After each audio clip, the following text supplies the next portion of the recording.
What are you? What is that? Okay, no, I think that's just a tree. No, no, no, no, no. Oh, you again. Okay, nope. Nope. What's this guy's problem?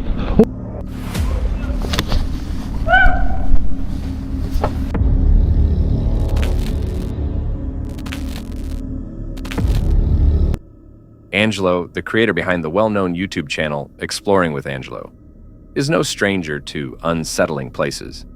From cursed woods to deserted hospitals, his videos regularly dive into the unknown. But in this 2025 upload, he tries something different.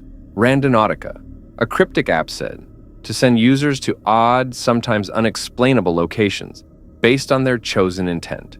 Curious about what it might reveal, Angelo sets out alone into the forest at night, flashlight in hand, expecting nothing more than a strange but harmless adventure. What he encounters instead is far more unnerving.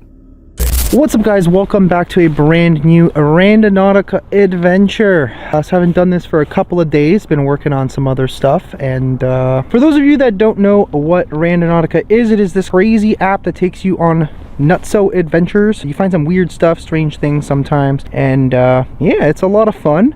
Can also be kind of scary. Anyways, it uses sort of like a quantum physics. You use an intent and it brings you to a point on your map, and sometimes there are things actually related to your intent.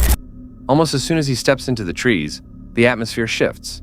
The air feels heavier, and an uneasy tension creeps in as if he isn't alone. At first, he shrugs it off, but then among the trees a figure appears.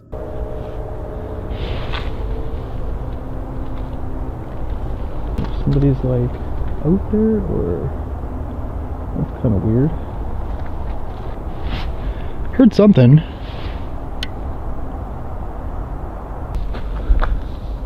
Thought I heard something over here too. Oh, what the f? Hi?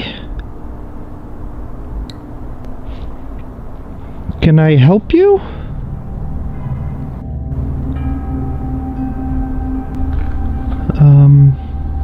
Okay, that's creepy. What are you doing? A hooded man stands motionless in the dark, half hidden in shadow, saying nothing, just watching.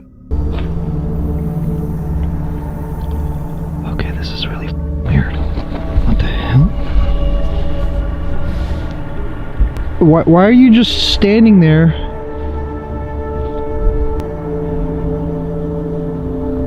Okay, this is getting really weird. Hello? Okay, okay. Why is he just standing there? Yeah, I don't know what your problem is, but... What the f... But what the Angelo tries speaking but gets no reply. He presses on, unsettled but hopeful. It was nothing more than chance. Okay, he just like motioned towards me. Where the hell is he going? Okay, are you kidding me right now? Sorry for all the swearing, guys, but like... Can I see him in the camera? Well, he's leaving. Okay, that was weird. Yeah. I'm gonna avoid going in that direction. I don't know what to make of that, but let's just hope they left. What the hell was that all about? Okay, I'm not gonna lie, I don't know who the hell that guy was and why he was just standing there. It's like he was watching me. Okay, that was weird. Okay, I'm gonna just continue on. I think he's gone at this point, because that was just weird. Alright, Halton Hills, what is your deal with the weirdos? What the hell? What the heck? Deeper in the woods, he finds something bizarre, a brightly painted skull partly buried in the dirt. Before he can react, movement nearby catches his ear.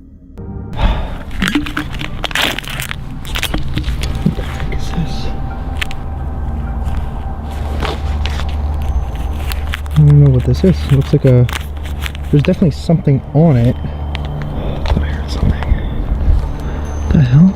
It's like some lights out there. Probably a house or something. There are like houses on one side of this. The sound is deliberate. Looking up, he sees the same figure again. Kind of creepy, but okay.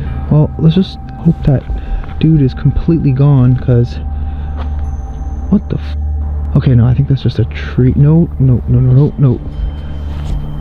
Oh, you again. What the okay. Nope. What's this guy's problem? Oh, he's coming. Okay. That's creepy. Yo, what is this dude's problem? Yo, stay! No! Okay. What the This time, closer and moving.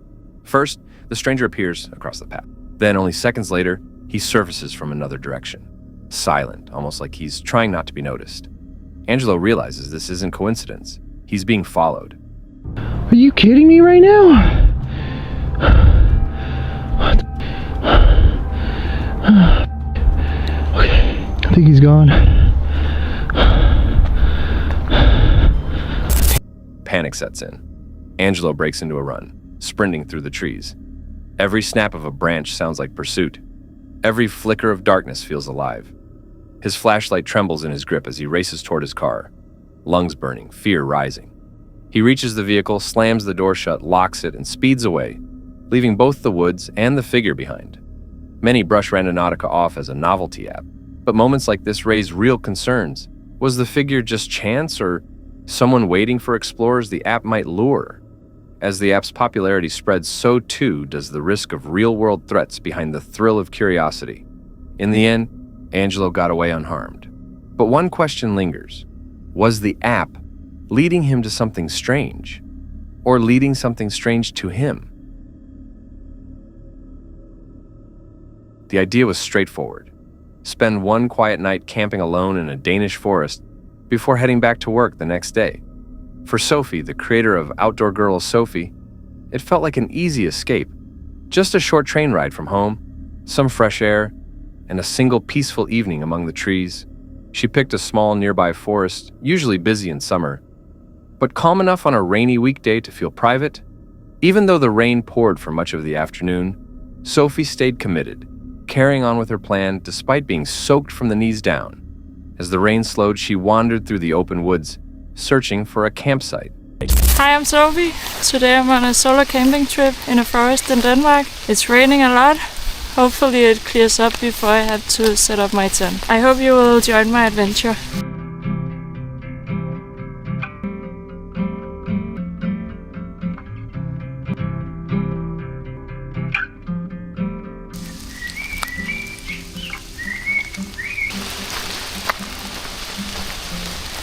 So today it's actually a weekday, which means that I have to go to work tomorrow early in the morning. So today I'm at a forest area close to my home, which means that it's a quite small area and a lot of people here in the summertime. But with this rain, I'm hoping that I will have it a bit more to myself. I can already see now that this forest is very open. While Denmark does allow wild camping in certain places, this forest felt off.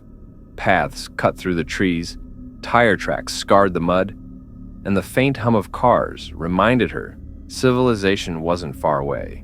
She finally settled on a small clearing tucked behind some trees. It felt private enough, at least compared to other spots she'd seen, but only a few steps away she noticed a rough fire pit and signs that others had camped there before. I just walked like 10 meters from where I put down my bag, and there is this open spot where it looks as if someone has made like a fireplace up here. so I'm not the only one trying to escape all the people. This is a very nice spot. So I'm gonna get my bag from right over here, and then I'm gonna stay here.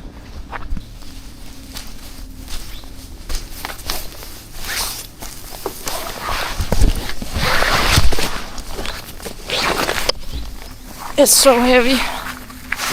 Oh my god. Look at this giant tree that has fallen. It's so big. Even here, true solitude was hard to find. For a while, everything felt normal again.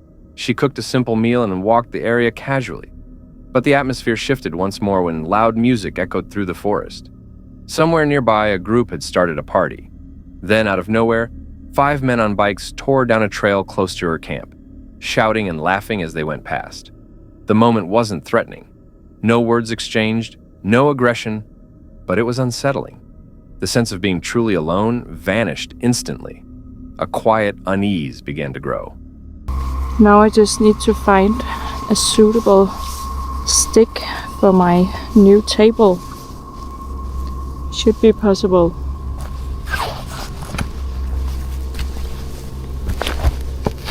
Maybe it has to be a little bit thicker than this one.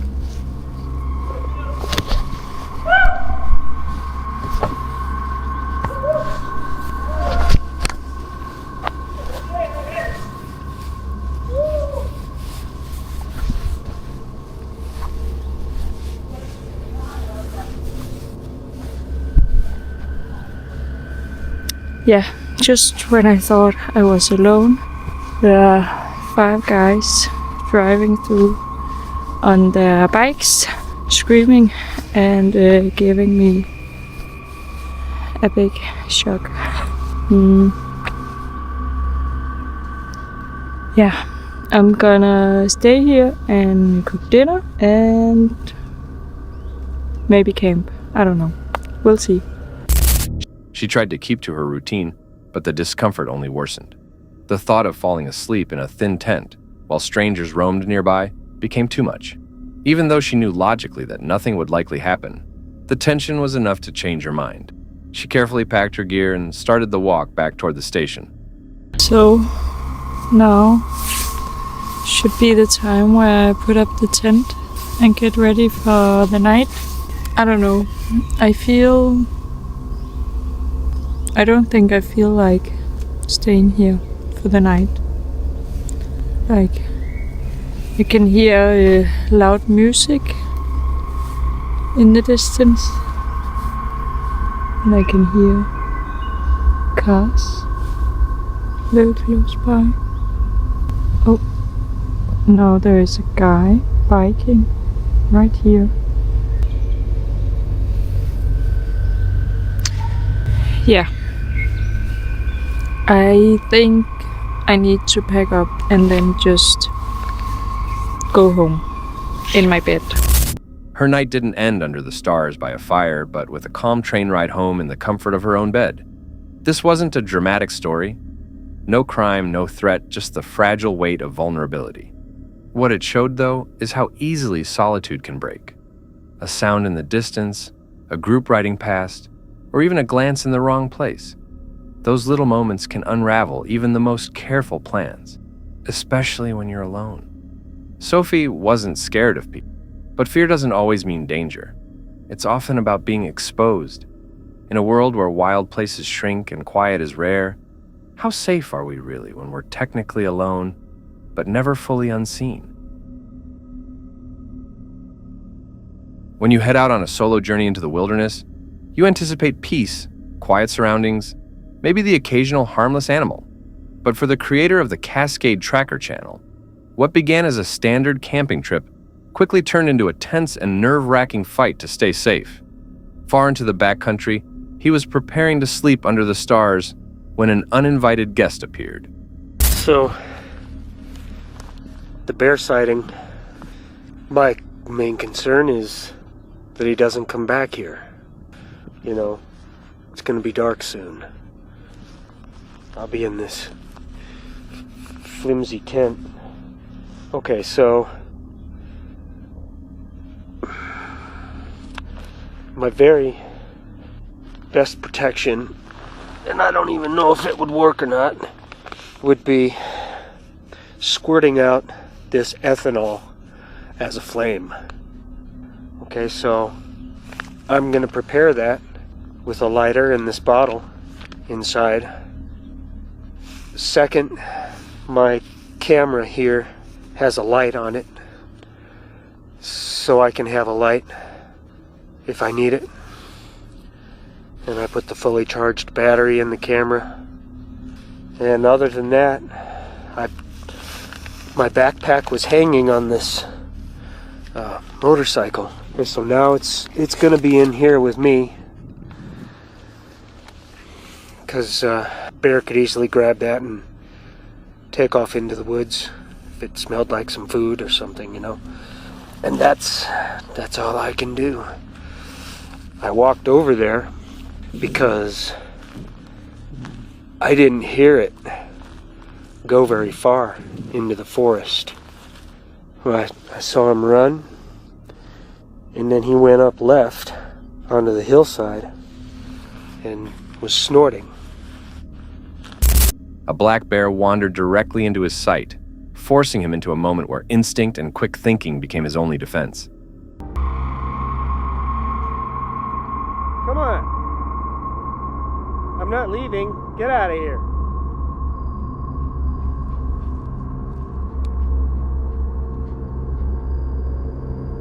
Dude, I'm not gonna leave. Go away. I can make noise too. Go on. I knew it. Listening to me from right over there. And he's just somewhere up on this slope. Come on!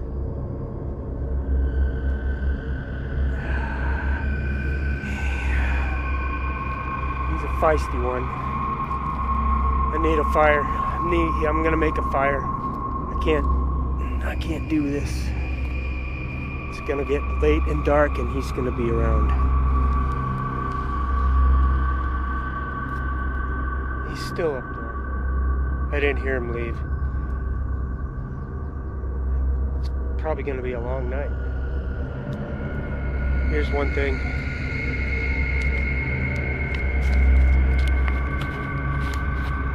Alright, secret weapon one.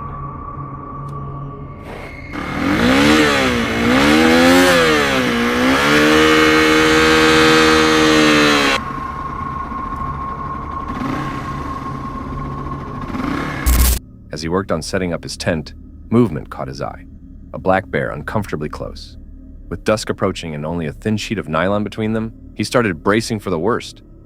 My zone, bigger and badder, and kind of a blockade of firewood here. I know he's still up there. He built a makeshift deterrent using ethanol and a lighter ready to spark it if necessary. His motorcycle and backpack, which could attract the bear, were moved inside the tent. Even after loud attempts to scare it off, the bear lingered. It stayed just out of sight, pacing along the slope above camp, grunting and showing no real fear. Knowing help was miles away, the man surrounded his fire with logs and stacked extra branches as crude weapons. Darkness only raised the tension. The sound of movement in the trees returned again and again. Even when the bear wasn't visible, its presence was clear. He stayed on alert for hours, scanning the woods with his headlamp and listening for every sound. The fire was his only comfort, along with the motorcycle helmet he kept close, inside the tent, just in case. Eventually, during the night, the heavy footsteps faded. Whether the bear had lost interest or had been discouraged by fire and noise, it finally left.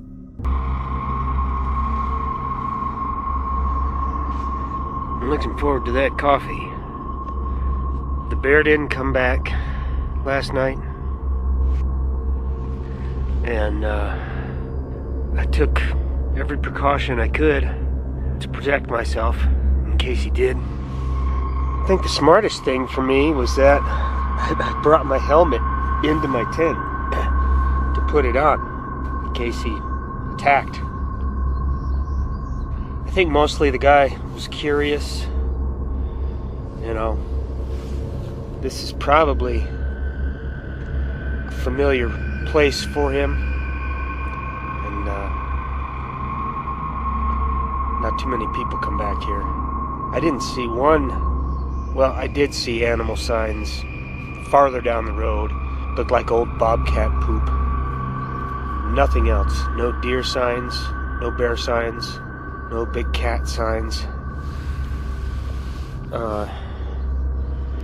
So what I did was just centered myself around this fire for 2 or 3 hours and just listened. Listened to see if this guy's still around and moving about. I heard 2 sounds. First one up this way, pretty far back, a good 50 yards, maybe even more. And then another sound this way. This wasn't just chance. The man believed the bear knew the area well. Perhaps it had entered camps before. It wasn't overly aggressive, but it was bold. In places with little human activity, animals often act more curious, even territorial. It's possible the bear linked the camp with food, especially if scraps had been left by others before. The camper's choice to remain visible, make noise, and keep a fire going might have been exactly what prevented danger.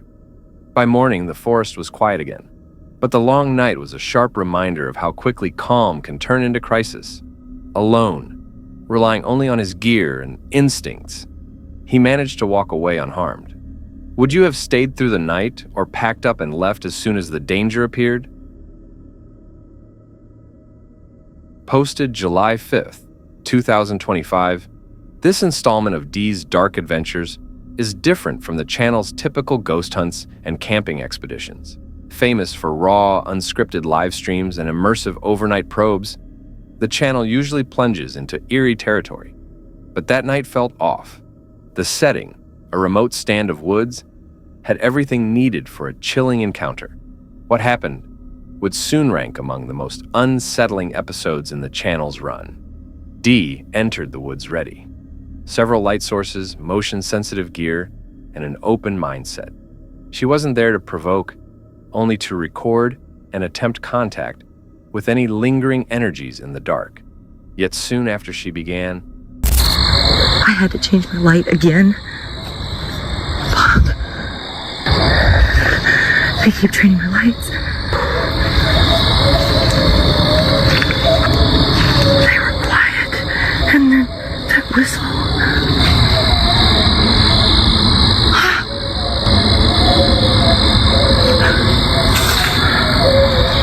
I'm freaking out, guys. I can't do this. Something's wrong. They're everywhere. They're all on each side of me. And those damn things. What? It's not dogs. If it's coyotes, I've never heard them before. You're freaking me out, dude. Hello? Hello?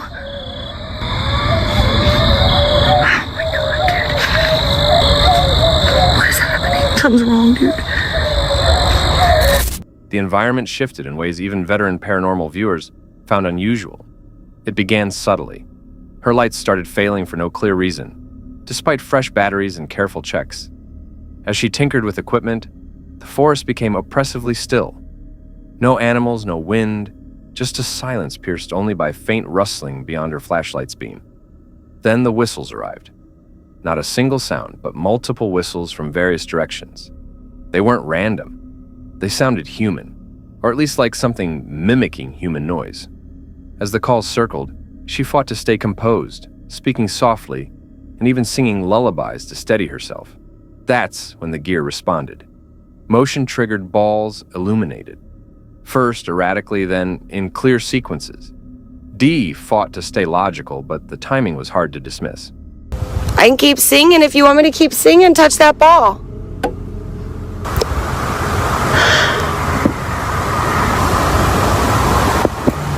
Thank you. Okay, I'll sing again. Okay, what's a different one? Let's see. Oh God, I know all kinds of nursery rhymes. Why can't I think of one right now? Guys, help me out here. Twinkle, twinkle, little star, how I wonder what you are. Up above the world so high, like a diamond in the sky.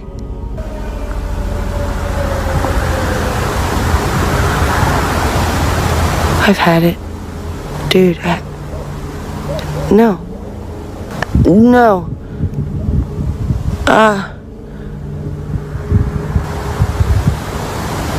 Dude, it's doing it again. Thank you. Do you like that? Did you guys hear the guy screaming again? The devices reacted to her voice, to her songs, and sometimes to her silence, as if something unseen was answering. And then, the scream came. Somewhere in the trees, a deep, guttural scream ripped through the night. It wasn't an animal, and it wasn't a prank. It was raw, loud, and nearby. The scream repeated and panic crept into her tone. She debated leaving, but remained long enough to capture what happened next.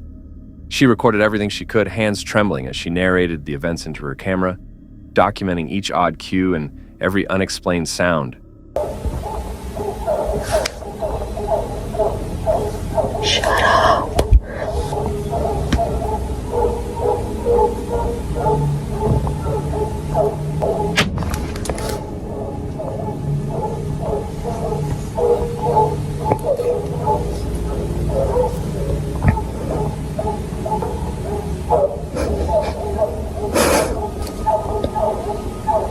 I'm going live. I can't go live. The reception's bad in here.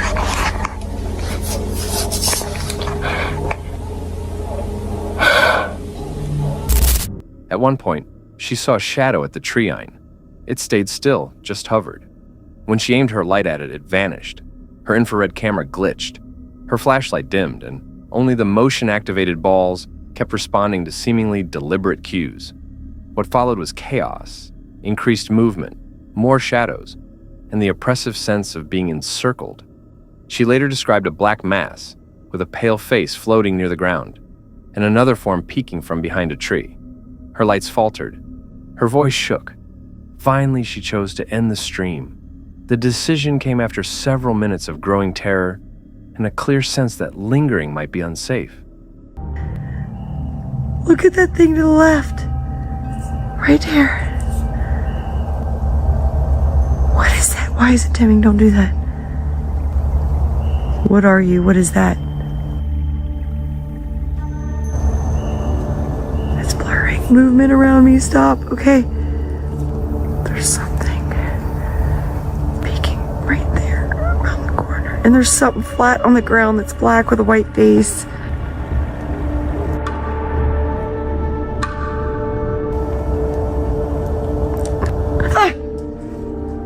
I'm not watching behind me. Sorry guys, I'm moving you over. I didn't mean to. That. What is that?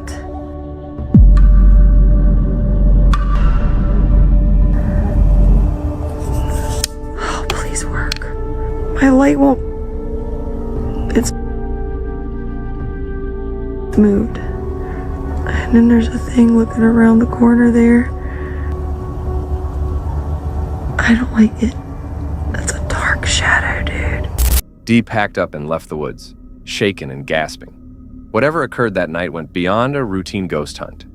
It crossed into something intimate and potentially dangerous. What started as cataloging unexplained activity quickly became a survival situation. Paranormal or psychological, the events displayed a disturbingly intelligent pattern.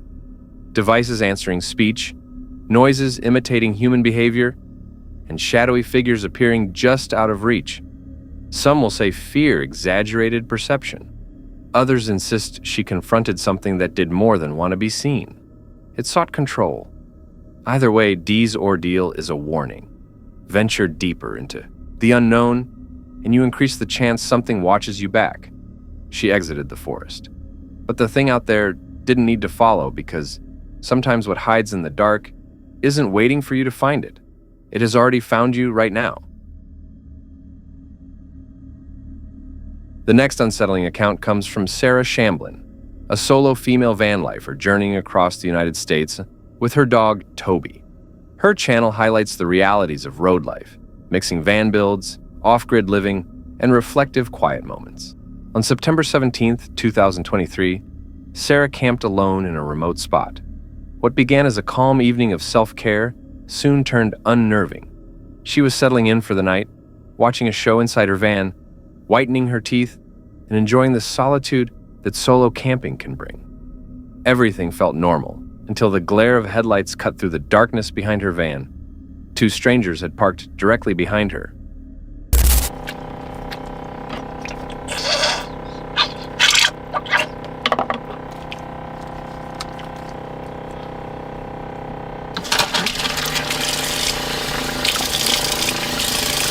I actually want to be a little more efficient with my time, so I am also going to whiten my teeth. I haven't done this in a while, and I think I'm overdue. I got this at my dentist.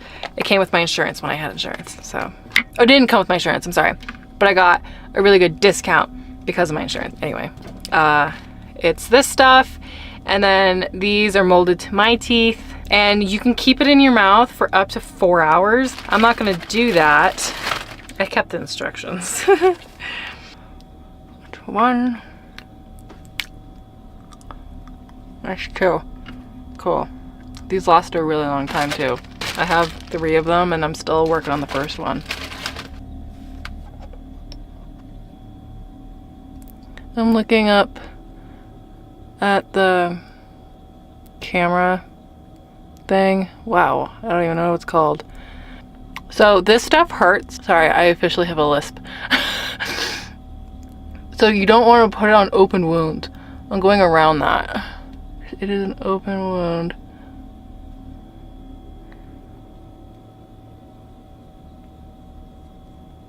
And now we wait. I'm gonna continue watching Pretty Little Liars. I'll be right back. Attempting to take part of her campsite. Though the site was clearly meant for one person, they didn't seem concerned. Sarah kept her composure. She stepped outside, told them it was a single-use site, and explained she wasn't comfortable with them staying. They argued briefly, insisting it wasn't a big deal, and even claimed they had shared spaces before. Somebody just parked behind me. Hey guys. Sorry, my dog's not very friendly. This is a single campsite. Are you planning on camping here? Yeah. I mean, this is site 2.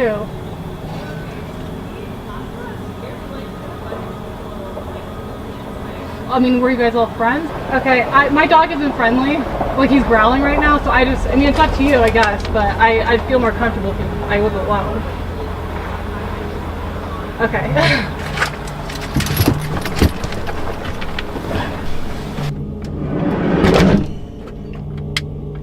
Okay, they're leaving. Oh my goodness. I can pull the Toby's not friendly card, and I love that he does growl. They're gone now. She said, I'm not sure if you heard this part.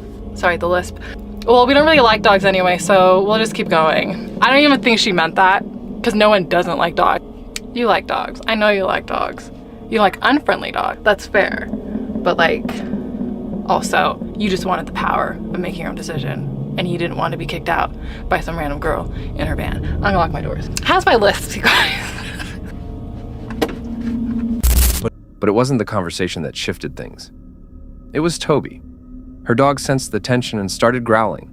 Whether it was caution or intimidation, the strangers decided to leave and drove off into the night. Relieved, Sarah locked herself inside the van, reflecting quietly on what had just unfolded. Encounters like this underline a common reality of traveling alone, especially for women. It isn't always the wildlife or rough conditions that bring the greatest risk. Sometimes, it's simply the unexpected arrival of other people. Camping should mean solitude, freedom, and peace. But when strangers appear late at night and ignore boundaries, that peace is broken. Was it just an awkward misunderstanding? Or would the outcome have been different without Toby in the silence of remote wilderness? The most frightening sound can sometimes be unfamiliar voices just outside your door. This video follows a solo van life journey into the woods, part of a series of calm, minimalist escapes where the creator searches for solitude and a bond with nature. The night began normally testing equipment, a campfire, and roasting s'mores. Everything suggested a quiet guys.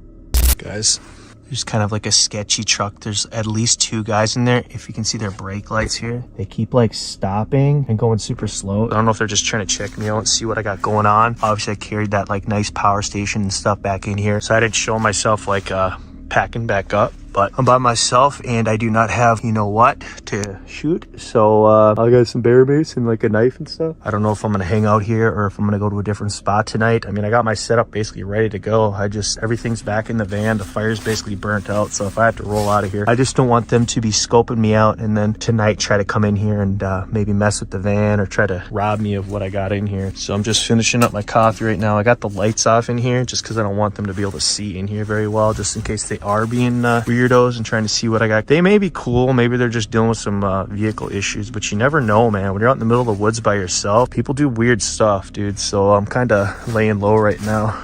Uneventful evening, but the peace didn't last. While sitting by the flames, the mood shifted when a truck showed up on the dirt road nearby. It wasn't just passing through. Its movement was strange, stopping, inching forward, then halting again. Inside were at least 2 people, their actions raising immediate suspicion. The brake lights blinked on and off as the vehicle lingered close to the campsite. With expensive gear inside the van and no clear reason for the truck's odd movements, the creator began to feel exposed. Alone in the forest, and armed only with bear spray and a small knife, he decided it was safer not to take risks. The fire was left to fade and he quietly packed up, ready to leave if things escalated. Not long after, another vehicle appeared, less threatening yet still strange. It didn't stay, but the timing made the situation feel even more unsettling. Eventually, both cars left. The fire went out from inside the van. Shades closed. The creator reflected on this. Well, guys, I am in the safe van. I have all the window shades up. That was by far the most sketchy situation I've been van camping. It's kind of hard to describe, but people were going extremely slow and being really weird. The second one might have been some kids doing something they shouldn't be, but the first one was just really weird. It took him about 10 minutes to go, and I mean, he was going super slow. He was leaning out like as if he was like listening for the sound of his car or something, but I've never heard somebody go that slow, and just, especially when you're right by somebody, to be that weird. Like, wouldn't you just go down the road a little bit? So I know there was a passenger in there. I don't know if there's other people in the back. He had really tinted windows. It's just kind of weird, especially when you have a nice power station, you got some nice equipment inside your van, and you never know if somebody's trying to like scout you out, see if you have a weapon, to see what you have, or see if you're a single female or something. Thankfully I'm a male, but if I was a female, a pretty female, you never know what would happen. Out of all his solo trips, this was the most unnerving. He described the behavior as deliberate, maybe even predatory. It felt like the strangers were checking out the van, perhaps to see if it was vulnerable or worth stealing from. Nothing occurred that night, but the unease stayed. Was he targeted? Was the appearance of both vehicles part of something organized? The timing and actions of the first truck hinted at more than simple curiosity. In the wilderness, slow, intentional movements around a lone camper rarely suggest good motives. The idea that they were scouting the site to rob, intimidate, or worse, can't be ignored. The second car might have been random, but arriving right after only deepened suspicion. Was it all just an eerie coincidence? Or had someone noticed him earlier and come back with others? When you're isolated in the woods, far from help, even the smallest miscalculation can become deadly. And for solo travelers, especially women, encounters like this could easily end much worse. That's it for tonight. Which moment creeped you out the most? Drop it in the comments. Have your own story, share it with us, and stay tuned. The next one is even darker.